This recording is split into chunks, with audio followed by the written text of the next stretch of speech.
My name is Abraham Prado, and I serve as Director of Planning and Building Services for the County of San Benito.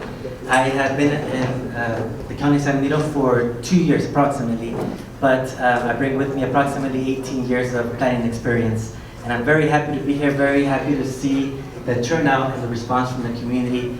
Thank you very much, we value your time. And also, I am accompanied by a great team of leaders who I will be presenting in just a little bit. I'm very grateful to collaborate with each and every one of them.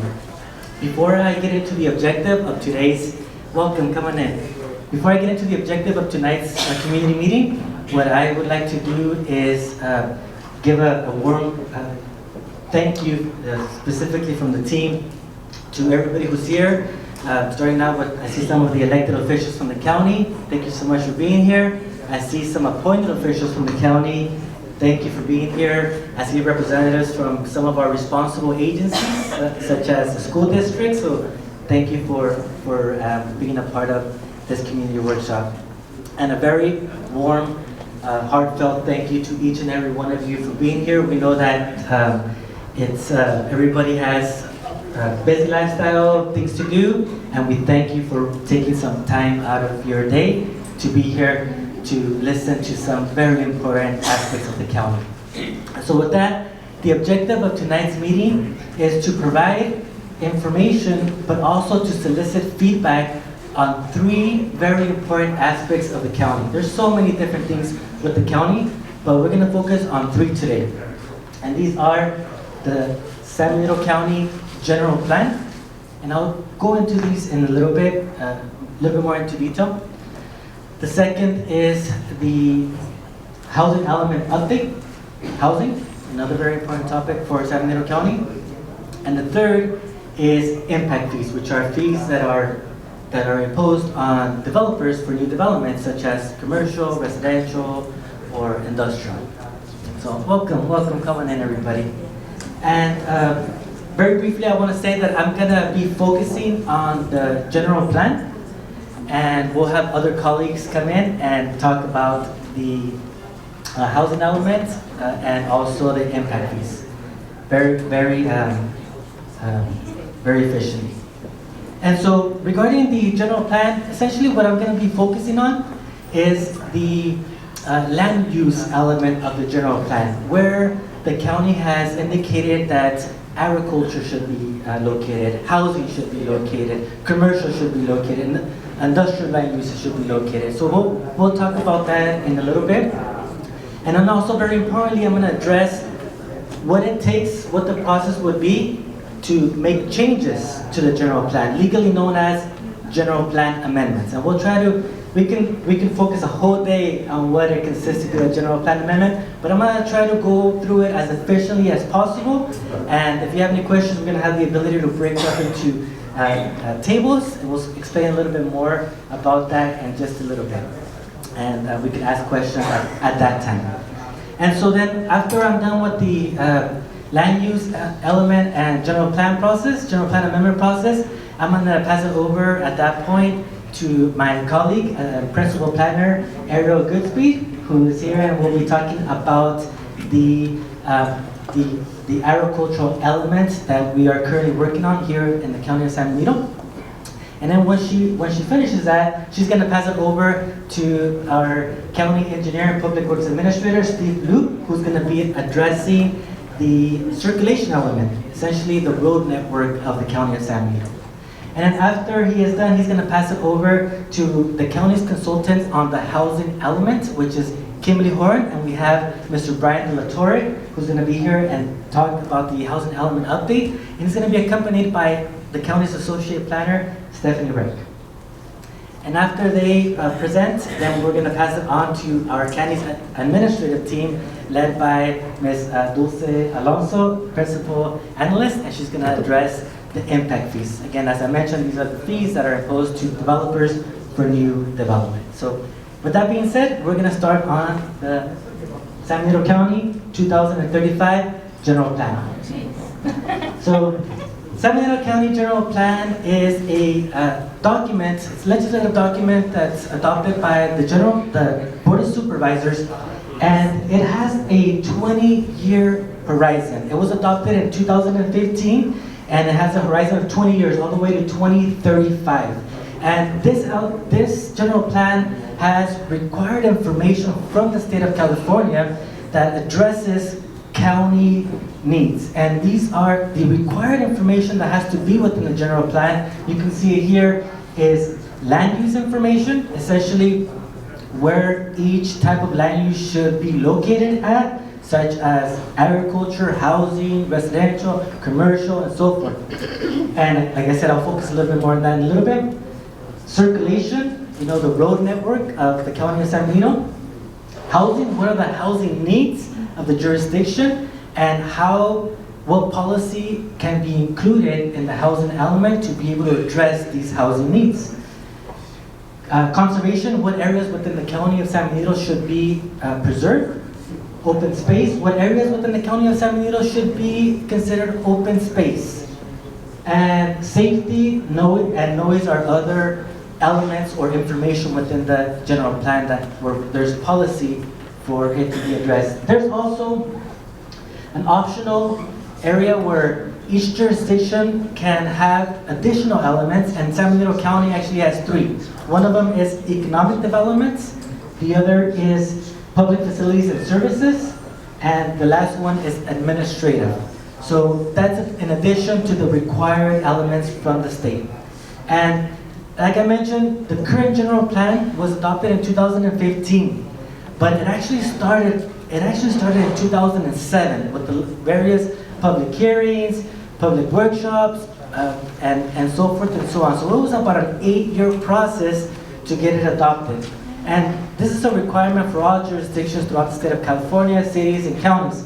Some jurisdictions take a little longer, some jurisdictions not so long, but on average it is a process to get to where we're at, to get that general plan. And so a little bit more information on this.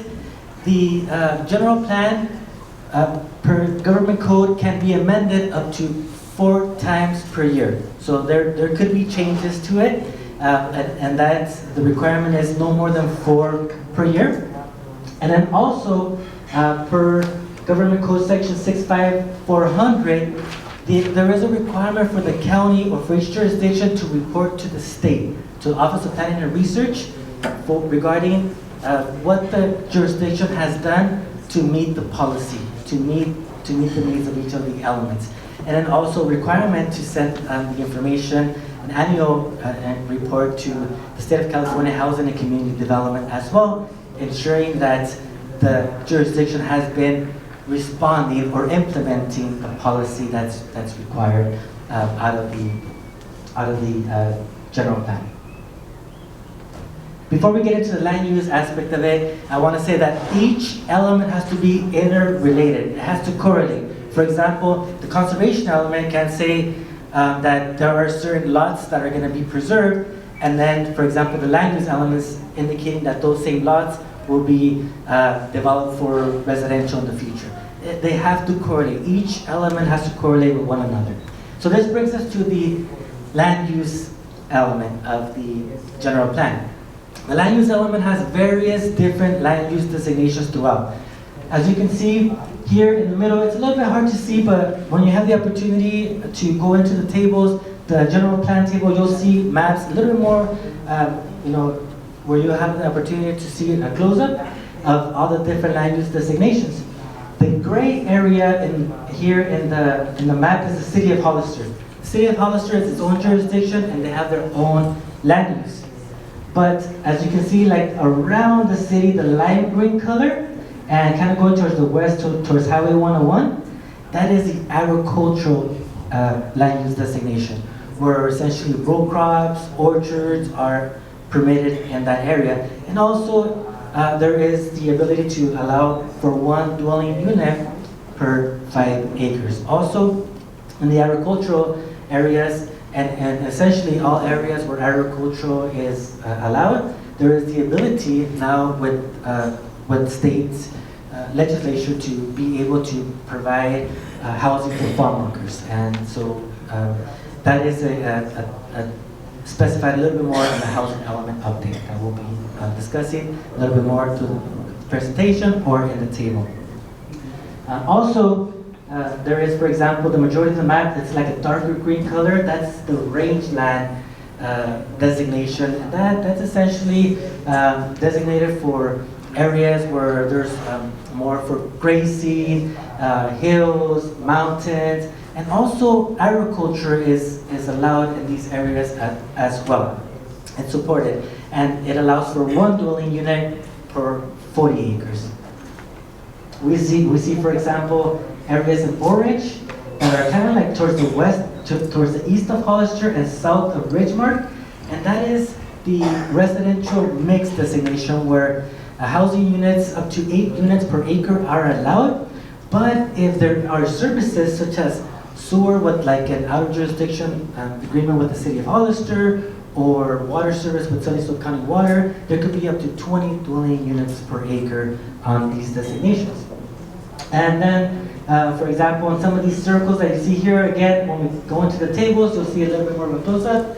Those are the commercial areas, and the light blue areas that you see as well, those are the industrial designated areas. And so it has been 9 years since the general plan was adopted, and it would be great to hear from you. Specifically, when we go into a table, this is going to be the land use table. If you like to see things as it is, status quo, then that's great. We want to hear from you.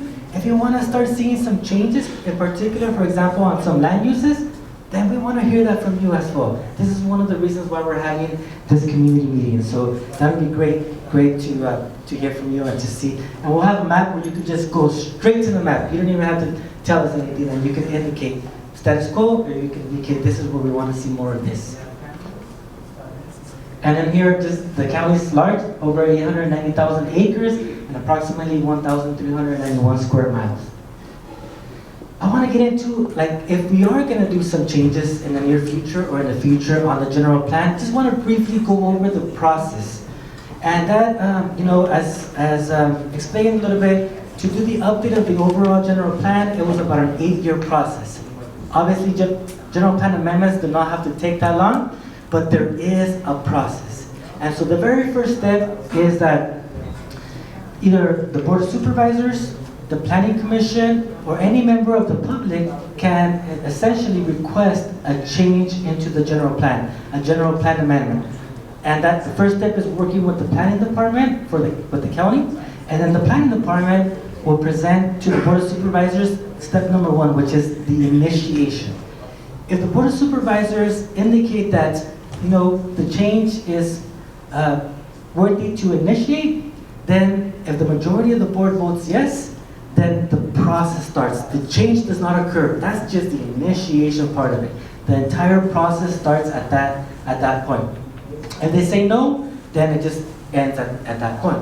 But if they say yes, part of the process is to then, as you can see here, Government Code Section 65351 up on top of the screen, is that there has to be, required by state, public meetings. Because there was a lot of public meetings, a lot of public input to create the general plan, there has to be public input to make any changes. And one of the first methods or opportunities to start these changes or these public hearings, involvement with the public, is that right away the Planning Department, along with other departments like the Fire Department, Public Works Department, and other departments work together to try to create a scope of work, of what the work will entail for these changes. And that's due in part of our California Environmental Quality Act. There has to be work to see if there's any type of potential significant impacts that are going to be created with this change. For example, if the request is to change agricultural land use designation to residential, then we're likely going to have to do traffic studies, biological studies, greenhouse gas emission studies, so forth and so on. So it's very important that we create the type of work that is going to go into this environmental study, and then we'll have a public meeting to present that to the public. And then also we'll send that off to our responsible agencies like Caltrans, Regional Water Quality Control Board, the school districts, and so forth to solicit comments. So that's one of the first opportunities. Then, per section 65352.5, it requires collaboration with other agencies, as I mentioned. And then per section 65352.3 and Senate Bill 18, it is a requirement for any general plan amendment that the lead agency, in this case the County of San Benito, sends a notification to local Native American tribes. It is a requirement. And what we do is we send out notification to the state of California, the California Native American Heritage Commission, and they send us a list of the tribes in the area, and then we send information to them about the project. And then we require from them if they want to consult with us, such as if, for example, that particular parcel or project is going to potentially create a significant impact to a potential cultural resource, then the Native American tribe consults with the local government, so then together we work on with the applicant to see how we can try to avoid a significant impact to a cultural resource. And before I go into my last slide, I just want to say that we don't necessarily have to do these steps subsequently to one another. We do it concurrently. We work right out the back together with all the different agencies to create the scope of work that's going to be necessary, send out the notifications to the Native American tribes, and so forth. So, but it is a process. Last slide basically indicates that pursuant to the California Environmental Quality Act, we get all of the reports done, we have the document, and then we send it out for public review. Depending on the type of document, it could be a 45-day review comment period, where then we solicit feedback from the public, from the responsible agencies, and it could be that we have a handful of comments, it could be that we have a few dozen comments, it could be that we have over 100 comments. I just read an article. The County of Santa Clara is processing a project called Sergeant Ranch, and they received approximately 10,000 comments. And so it is a responsibility of the lead agency with an environmental impact report to respond to every single comment. And so that is part of the process.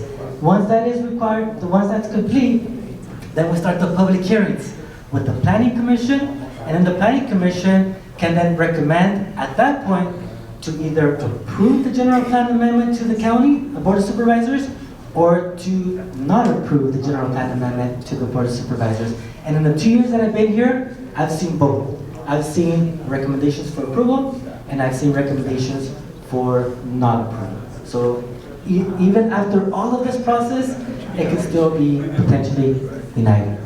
And then eventually it goes to the Board of Supervisors, and then they make their determination. And again, like I mentioned, there's an opportunity to do 4 general plan amendments per year. And at this point, I'm going to indicate that we are working on one of these amendments, and that is to include an agricultural element into the general plan. We have agricultural policy and our land use, but we don't have an actual element, and we're working on that right now. And for that, I'm going to have our principal planner, my colleague Ariel Goodspeed, come up and talk a little bit more about that. So Ariel, can you? Thank you, Abraham. I am thrilled to be here tonight to introduce you to the San Benito County Agricultural Element General Plan Amendment. The county has initiated a general plan amendment process to work on the San Benito County Agricultural Element. The county utilized a Sustainable Agricultural Land Conservation Grant. We will refer to this as SALC from the Department of Conservation. The planning grant is for $500,000, and it had a 10% county match for a total of $550,000. The county partnered with San Benito County Resource Conservation District, SBCRCD, Carmen Brown, and San Benito County Agricultural Land Trust, SBCALT, Lynn Ogletree. The agricultural element proposes to address deficiencies in land use policies to enhance the protection of its agricultural land base and also meet state requirements for general plan agricultural land. The Department of Conservation Farmland Mapping and Monitoring Program, we will commonly refer to as FMMP. I know, there's a lot of new acronyms we're going to be throwing at you tonight, so I just apologize now. Prepares, updates, and maintains important farmland series maps.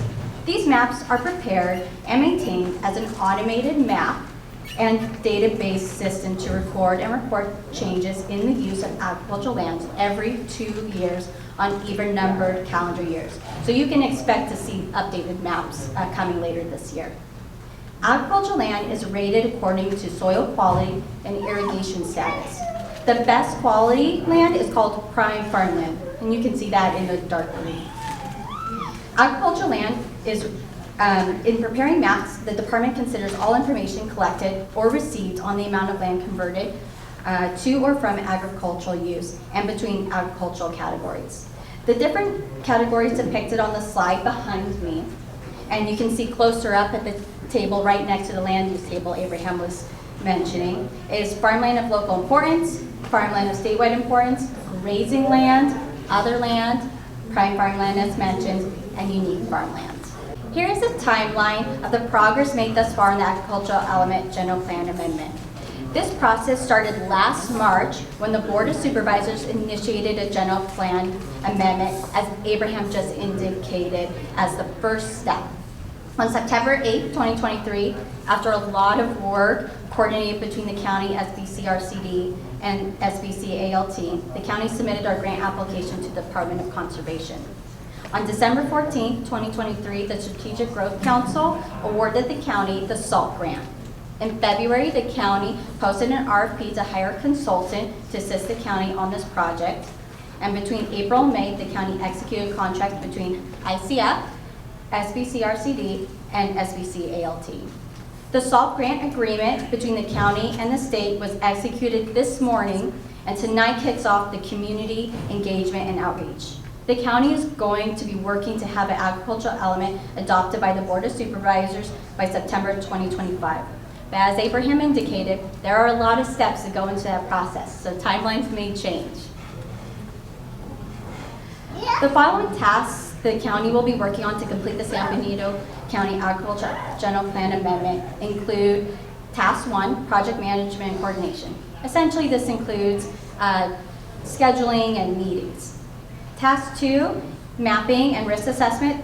This includes developing a GIS mapping tool to evaluate agricultural lands and inform the remaining tasks.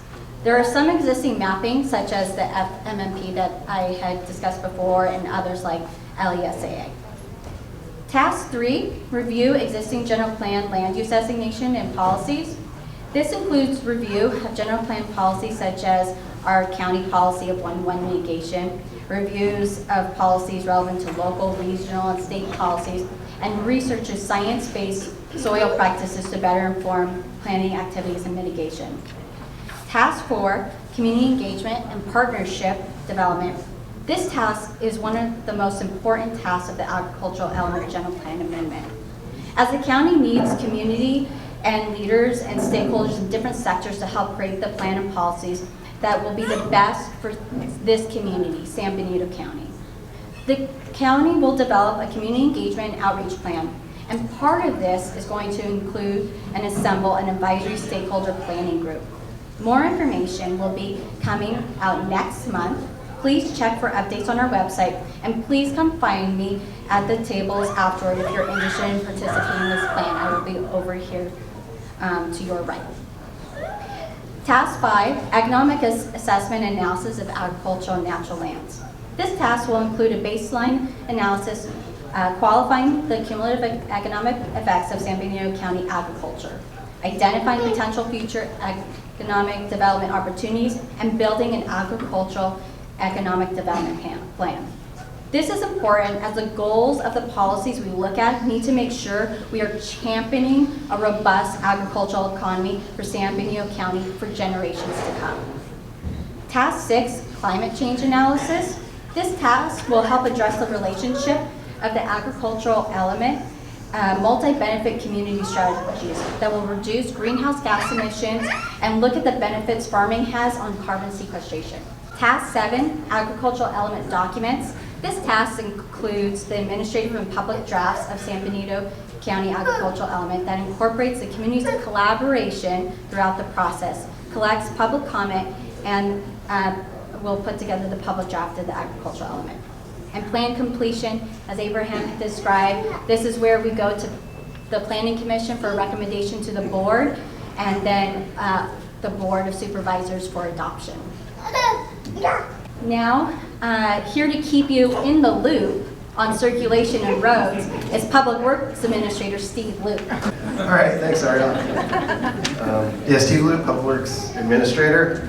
We're talking about the circulation element for a few minutes here, and I'll put my timer out so Stephanie doesn't yell at me here.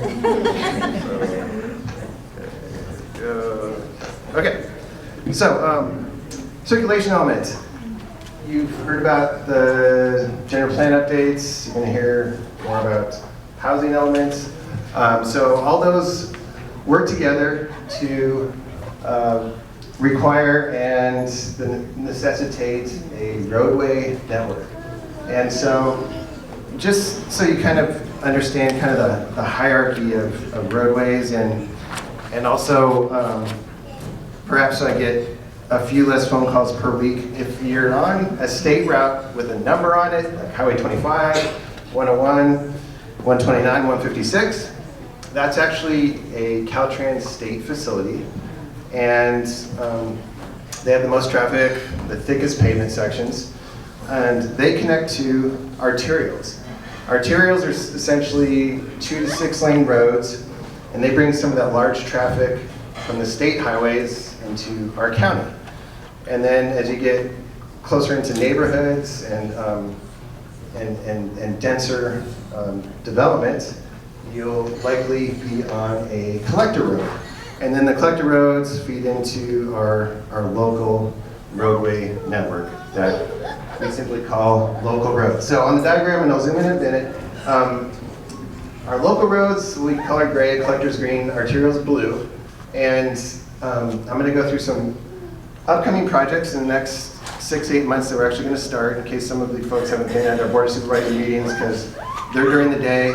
So we've had this meeting in the evening so that folks that can't come to the board meeting during the day, I'm going to update you on some of our upcoming projects just in the next 6 months, and then there's a few more I'll talk about in the next year.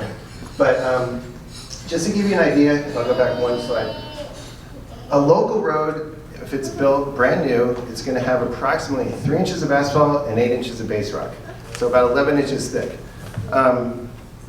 The average county road that hasn't been improved, we have about 1.5 inches of chip seal over a couple inches of rock. So about 3 inches is what we have in most of our unimproved roads. We probably need about 11 inches, which is just your bare minimum. And so when you're dodging potholes, the reason is because that road was built 50, 60 years ago, and it doesn't really hold up to the kind of traffic that we have today, unfortunately. So, good news is, if you look at the blue here, and these are arterials, the blue, green is the collectors, and in a moment, we've colored the slides to show you the green and blue roads that will be improving just in the next 6 months. We have some more next year as well. So basically San Felipe Road, most of it was rebuilt fairly recently, and then some of these roads are in the city limits, so the city takes care of those. And so if you just think about the green and blue roads in a moment, we're going to be addressing a lot of them in the next year to 2 years to 3 years. Some of that's with SB1 funds, Measure G funds, which is a sales tax that you all help fund. And some of it is actually with extra money that the Board of Supervisors have injected into the roadway network just so that we can play catch up and get some of those thicker sections on the roadways. So I'm going to go through these fairly quickly. I'm going to pause on a couple. Okay.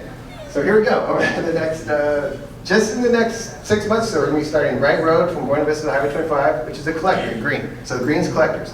So we're going to see a lot of green and blue. Those are the primary roads in our circulation element that we're all using and that need to be reconstructed for the most part. Fairview Road, I'm going to go through a few Fairview roads too in a minute. So Fairview Road's in arterial, and so it's in blue. And so just to let you know, you're going to see a lot of green and blue to know how we're prioritizing the funding that we have to use for our roadway network. So Cole Road's a small road, it's a local road, it's in Aromas. And Shore Road. We're actually going to put that out to bid, hopefully in the second meeting of June, which means we can hopefully start building in August. So that'll be a big plus. Again, that's a blue, that's an arterial. Then Fairview Road, I'll just jump through a bunch. Actually, this part of Fairview Road, we're going to be starting these two segments very soon. The Fairview Road from McCloskey past Santa Ana Creek, we should start that this summer. And then right after that, we're going to be starting from that segment, which is near the RV park on Fairview Road, all the way down to Hillcrest Road. So arterials, again, Union Road. Our bridge project is actually on schedule. We're going to be switching traffic for the Union Road Bridge, which is at the intersection of San Diego Street and Union. We're actually going to switch traffic to the new bridge in September. So after we do that, Caltrans only funds so much of that bridge. And just so you know, Caltrans in the federal government is funding 90% of that bridge, which is great. We're going to have one more segment on Union Road that we're going to have to rebuild after that because they only fund so much of roadways when they build bridges. Otherwise, we just have them build all of our roads adjacent to our bridges. So we build the bridge and then they build a little bit of road. So we're going to have a small part of Union coming up right after that. San Juan Canyon, it's a collector. It's about 6 miles of road in San Juan Bautista. Sealy Road, we're actually going to start also this summer, probably in August. We just received a bid on that. And San Juan Highway, near the high school and Taylor Farms. We're going to be digging out a lot of pavement, mostly shoulders, because the pavement's failing there. So that's going to be starting this summer. It's an arterial as well. Cienega Road, there's just a little piece near the wineries that is right adjacent to the wineries that is going to need reconstruction. And so what we're doing on Cienega, just so everybody knows, we've been building from Union Road towards the wineries as we have funding available. And so we have this piece, and then we have another piece I'll show you in a second. And so once those two pieces are built, then the roadway from Union to the wineries will be great. Then we have to come up with funding going from the wineries back out to Highway 25. That's the other piece we're building in Cienega Road from Mudstone Ranch to Bird Creek. So once we have those two segments constructed, it'll be in pretty good shape up to the wineries. And it's also where Holliston Hills is, so a lot of folks doing their dirt bikes and fun things like that will have a nice road. Okay, next month we're going to be starting 4 segments parallel to 156. So if you're on San Justo Road, there's a part where the road needs a lot of help. So we're going to be rebuilding San Justo Road, Duncan Road, Bixby, and Freitas. And only half of Bixby, but the good news is we're partnering with San Juan Bautista to the tune of about $4 million to rebuild those segments. Then another piece of Fairview later on in the year. And I think that was my time, so I did good. And so I'll be in the back. If you have any questions, as Abraham and Ariel mentioned, let me know where you're experiencing some traffic. If you have a real large pothole that we haven't addressed, let me know, because believe it or not, we don't always know about them. So I'll write down, we have a whole list that we keep. But come in the back, ask me questions about roads, and now Brian De La Torre will talk about the land use elements. Hello, my name is Brian De La Torre. I'm with Kimley Horn and Associates. We're the consultant that was contracted with the county to assist in the housing element. So the housing element is, again, another section of the general plan. So you've heard about the land use element, you've heard about the ag element that's coming, you've heard about the circulation element just a while ago. The housing element is another piece of that. The housing element is the only one that needs to be updated regularly. So we'll go into that. So it's the only one that needs to be updated regularly, so it's every 8 years. That process typically takes anywhere from a year to 2 years just to develop a document that's compliant with state law. So that we're in the process of this as of May 10th. The public review draft is available. It's available on the county's website. We also have some QR codes around the room that you can access that, and then we'll also have some time to discuss a Q&A. Again, I'll be in that table in the back if there's any specific questions. So our past events that we had, it's been over the last 2 years. So it started off in September of 2022 with MBEP. So Monterey Bay Economic, economic partnership. So it was between the county and MBEP. We also had the city and Hollister and San Juan Bautista that were active as well, essentially to highlight what the housing element is, what next steps are, and what to expect in the housing element process. So started with that, and then in June of last year, there's a kickoff between the Planning Commission and the Board of Supervisors to kick off and award the contract. So that's when Kimley Horn and our firm, when we got involved, and then about August or so of last year, that's when we really kicked off the project. So once we had kind of a framework of the document, we had our first community workshop. I see a couple familiar faces in here that were there, so we got a lot of your feedback.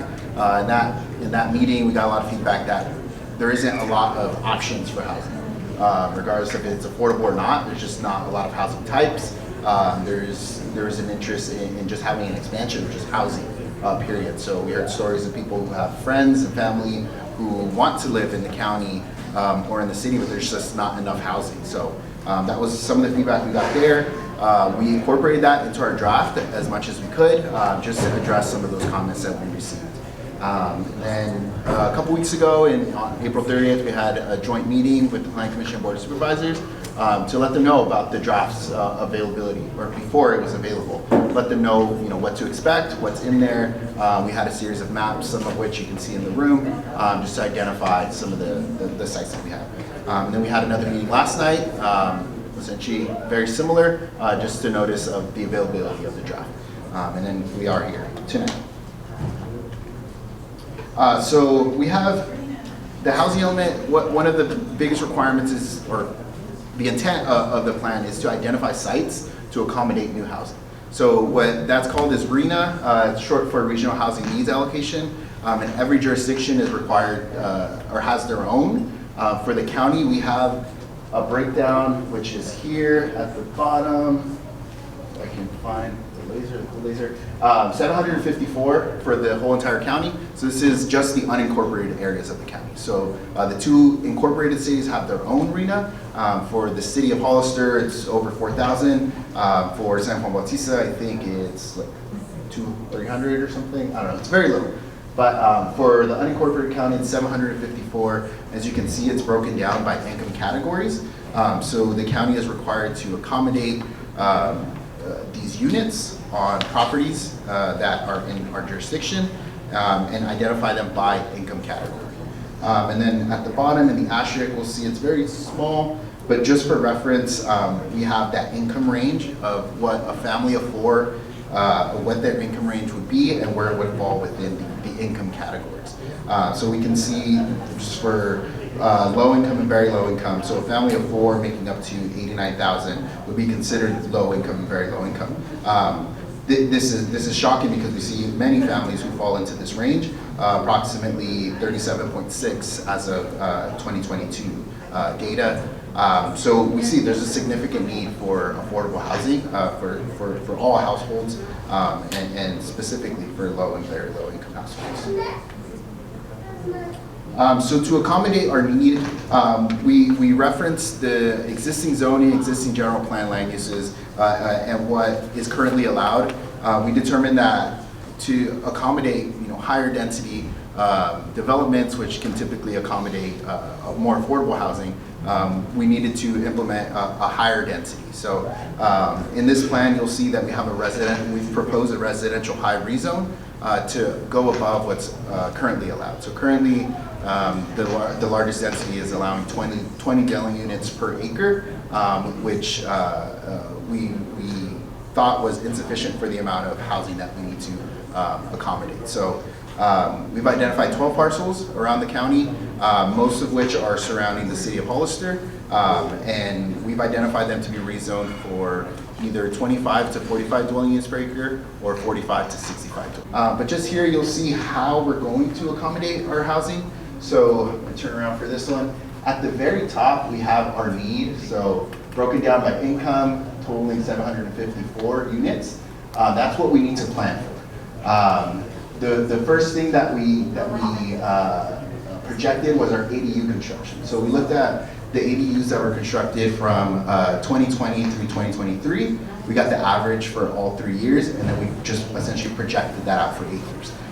expecting that with new permit-ready ADUs, simpler ADU processes, it's going to be easier for people to develop ADUs. There's still the cost of developing the ADU itself, but the updated processes and the permit-ready ADUs that the county has provided now will make it easier. So we were able to accommodate a total of 219 ADUs to chip away at our need. So the second part is pipeline projects. This one's a little bit confusing. So pipeline projects are projects that have already been approved and just haven't been built yet, so haven't received the permits yet. So we have a couple, familiar one would be like Santana Ranch. Many of those developments have already been built out, but there's still some units that they haven't received permits for that we can use and take advantage of in our count here. So pipeline projects include those. They also include projects that are currently under review and continue to submit applications. So if they continue to submit applications and comply with development standards and all applicable standards, they can receive approval, and then once they pull their permits, we can account for those as well. And then this little one here, these are just units that totaling 88. These are units that have already been built since June 30th of last year. So those are units that were built, and we see here these 24 here in the extremely low income. That's the Riverview 2 project, which we were able to account for as well. And then at the very bottom, you'll see our rezones. So totaling our rezones, which increases our capacity, we get 2,696 additional units for a total development capacity of 5,417. And again, these are not units that the county is going to build. These are not units that the county will develop. We're not required to develop units. We're just required to accommodate for that. So allow, if a developer wanted to come in and develop, they have the ability to do that on sufficient land and have the sufficient zoning to allow that. This next one, we'll look at the map of what sites are identified. So in the orange parcels like this and this, you'll see those are pipeline projects. So those are projects that were approved, projects that are currently being reviewed for compliance. So we'll see, like here on the far right, you see Santana Ranch. Here in the bottom left, you see San Juan Oaks. So those are our pipeline projects. And then in the green, those are sites that we've identified to be rezoned. So you'll see them, they're kind of small. I'll zoom in a second. But as you'll see, we just want to show that there's a spatial pattern. They're all kind of surrounding Hollister, and that's because of a couple reasons, but mainly because of infrastructure. That's where we have existing infrastructure. So we have access to sewer, access to water that is necessary, especially for large, higher density development. So here we'll see kind of a snapshot of the southwest corner, close to the high school. We'll see we have a couple parcels here. There is this little pocket that you'll see in here. It looks like it's part of the city, but it's part of the county's jurisdiction. You'll see a couple down here by the high school, and then around here. We'll go to the next one. You'll see another pocket close to Santana Ranch. Some smaller parcels, some bigger parcels. And also they're blown up here in the back, so if there's any questions about any of them specifically, we can look into them in a little more detail back there. And yeah, here we have the Northwest, again, kind of all small little pockets here and there. Here at the top of the city, we have this close to the new hotels here. So that is the only parcel that's identified for 45 to 65 dwelling units per acre, just because there's no other housing around there, and it would be appropriate in that area. Whereas maybe somewhere down here that's surrounded by school and other single-family dwelling, a tall, 3-4 story development wouldn't be appropriate there. So one of the biggest changes from the last housing element to this housing element is the requirement to affirmatively further fair housing, which is a term that has this long definition. I'm not going to read it, it's right there, but that's straight from the government code. But essentially what affirmatively furthering fair housing means is that the county as a whole, every jurisdiction for that matter, but the county as a whole has to combat any housing discrimination, has to improve housing choice, and actively do that. So the way we do that is by addressing housing need, so the existing need that we have, and addressing it according to the definition of AFFH. but also when we identify housing sites, when we identify programs, we want to make sure that it's equitably distributed. So what that means is we don't want to identify all of our sites in one corner of the county and then not identify them elsewhere. And we also don't want to identify all or concentrate all of our income limits, our income categories in one area. So we don't want one area of the county to get all the above moderate market rate housing, and then one corner of the county gets only low income housing. So the way we planned it is they're more mixed income developments that are proposed or identified and accommodated. It's more of a mix of incomes, and that's in line with affirmatively furthering fair housing. And then again, from the fifth cycle, which is the last housing element, into this housing element, which is the sixth, we have a lot of changes. A lot of those changes are due to updates in state law. So since 2018, there's something like 200 something new assembly bills and Senate bills related to housing. So a lot of the programs that you'll see in the housing element are just updates to state law. For example, there's SB 35, which requires the county to update their procedures. There's changes to the way we plan for emergency shelters, the way we plan for transitional supportive housing, the way reasonable accommodations are processed as well. So all of that is included in our document. Our document is very large. We have a copy in the back if you want to look at it. You could probably work out with it about how heavy it is, but it's really long. So we understand it takes a while to read it. I think you should read all of it, but if there's two sections that are I think it is most important to read, it would be the policy section and the candidate site section, which has all the maps that we showed. And again, this document has 9 sections. They're very dense, but currently you can read it. We have a physical copy here. There's a physical copy, I believe, at the RMA office, and it's available online if you want to download it.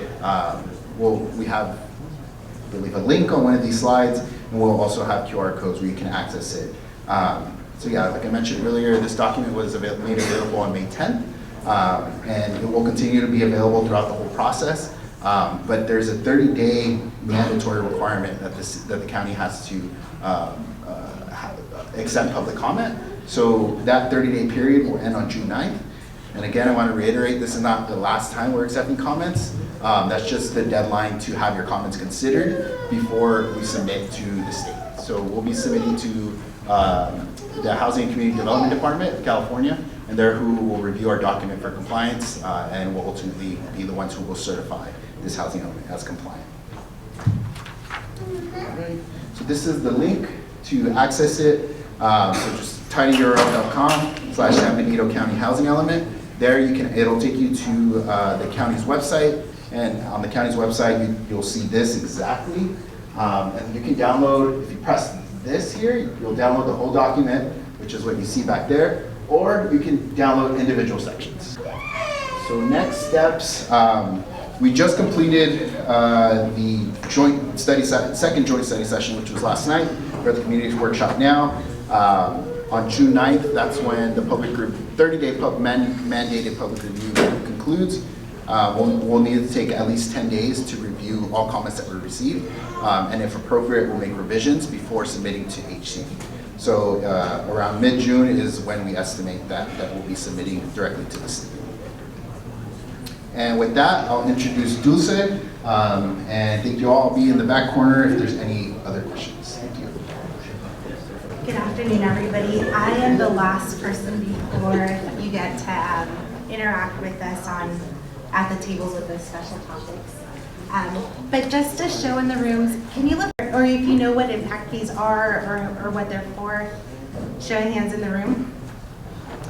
Okay, so there's some. I'm going to briefly explain what it is. So impact fees are a program that the county has where the county collects fees from developers to fund the impact of their development on the community, and essentially the impact it has on government services, and is able to use that to provide essential services.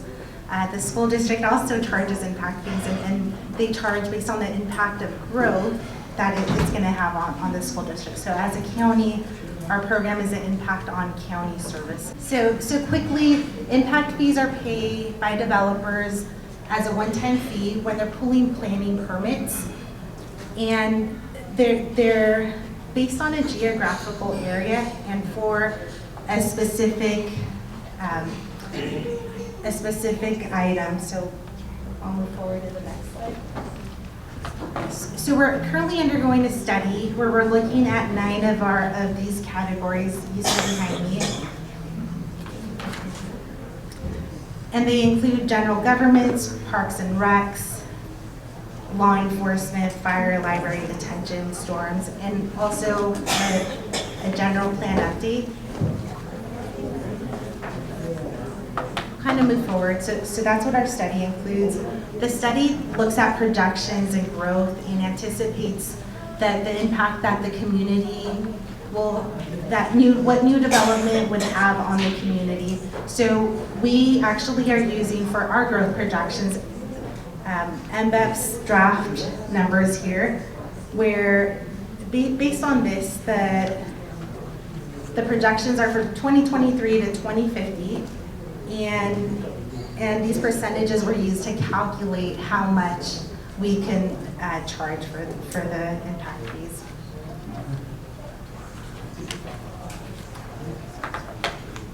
So behind me, and I know the numbers are really small, but we essentially how it's broken down, it's the fees are either residential or non-residential, and they're per square footage. So based on this study, behind me you see the maximum proposed that are justified through the study. So we are, as a county and the board of policy, the board can elect to charge up to these fees based on the study and information that they gather based on the county needs and projections growth. So I do have the study behind there. At the end, you could ask me any questions you want on them. And I also have the current impact fee studies. So with this, I just want to thank you all for participating and joining us and sitting through the entire presentation tonight with us. Thank you very much. There are appetizers and refreshments for you. And in about 10 minutes, staff will be available at the tables in the back to answer any questions on all the topics covered in tonight's presentations. There's also interactive activities, so I really encourage you guys to participate and provide your input on all these topics covered today. Also, there's a check-in. If you can please check in. I know it's in the back, right, Steph? It's in the front with Victor in the back. If you could sign in and share your information with us so we can keep you informed on the status of this, we would appreciate it. And behind me is also the QR code to answer a survey. If you guys would please give us your opinion, we would appreciate that too. The QR code is also in the back with Jonathan, and he's holding it up back there. So there's another avenue for you to get to the survey. So we'll be available shortly for any questions that you may have, and thank you very much.